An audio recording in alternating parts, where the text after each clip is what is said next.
Selamat datang semuanya.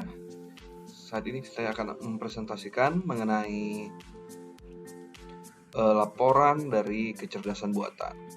Judul yang saya bawakan adalah implementasi sistem kendali suhu otomatis berbasis fuzzy logic. Latar belakangnya ada kontrol suhu ruangan penting untuk kenyamanan ruang, rumah, kantor, dan fasilitas umum.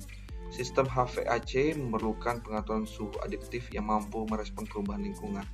Sistem konvensional seperti kontrol on-off atau PID sering kurang efektif menghadapi kepastian dan perubahan suhu yang tidak linear.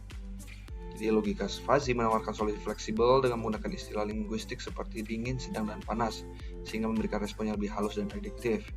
Dalam praktikum ini dikembangkan sistem kendali suhu otomatis berbasis logika fuzzy menggunakan ESP8266 Node MCU dan sensor DHT11.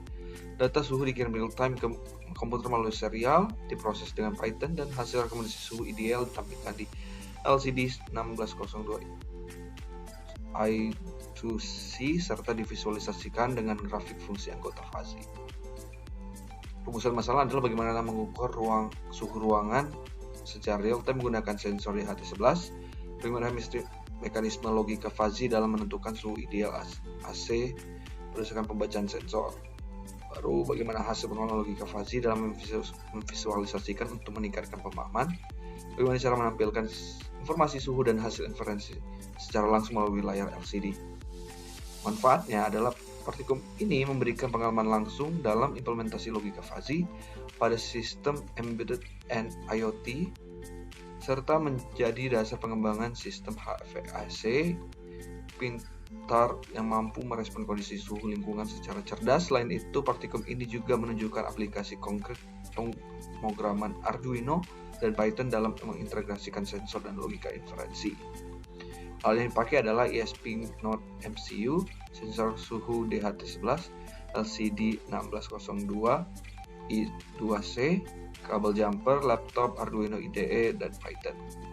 Metode penelitiannya di sini adalah proses yang digunakan yaitu dari sensor DHT lalu dihubungkan ke ESP8266 lalu melakukan codingan melalui Arduino IDE, melakukan programnya. Setelah itu melakukan serial USB ke laptop dan melakukan pemrograman melalui Python dan visualisasi melalui LCD 1602. Desain fungsi keanggotaan fuzzy ini dibagi menjadi 3 kategori. Yang pertama adalah dingin, sedang, dan panas. Dingin itu range-nya adalah sekitar 16 hingga 22. Kalau sedang itu 20 hingga 30. Panas itu dari 28 hingga 34. Untuk paling tinggi antar kategori memungkinkan suhu aktual memiliki nilai keanggotaan lebih dari satu kategori secara bersamaan. Jadi inilah fungsi dari keanggotaan fuzzy.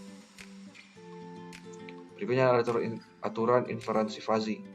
Suhu ruangan dingin di kompresi AC diatur pada 26 Celcius, suhu sedang pada 22 Celcius, dan suhu panas pada 18 Celcius. Berganti menjadi kenyamanan dengan menyesuaikan suhu AC secara adaptif.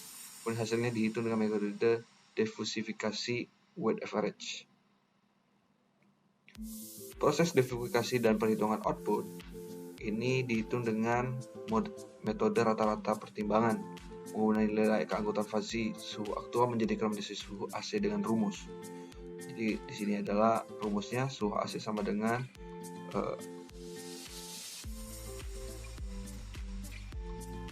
seperti ini, di mana adalah derajat keanggotaan tiap kategori. Contohnya pada suhu 20 Celcius dengan keanggotaan 0,42 pada kategori panas, suhu AC direkomendasikan 18 Celcius.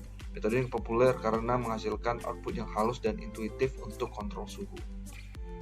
Kesimpulannya, sistem kendali suhu otomatis berbasis logika fuzzy ini terbukti efektif dan efektif dalam merespon perubahan suhu ruangan secara real time dengan sensor DHT11 dan ESP8266.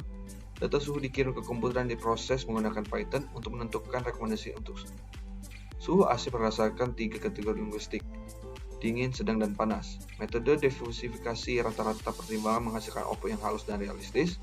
Visualisasi grafik fungsi anggota juga membantu memahami proses inferensi. Sistem ini memiliki potensi untuk dikembangkan lebih lanjut dalam aplikasi HVAC berbasis IoT dengan fitur kontrol otomatis dan pemantauan jarak jauh. Dan untuk video prakteknya akan dilanjutkan.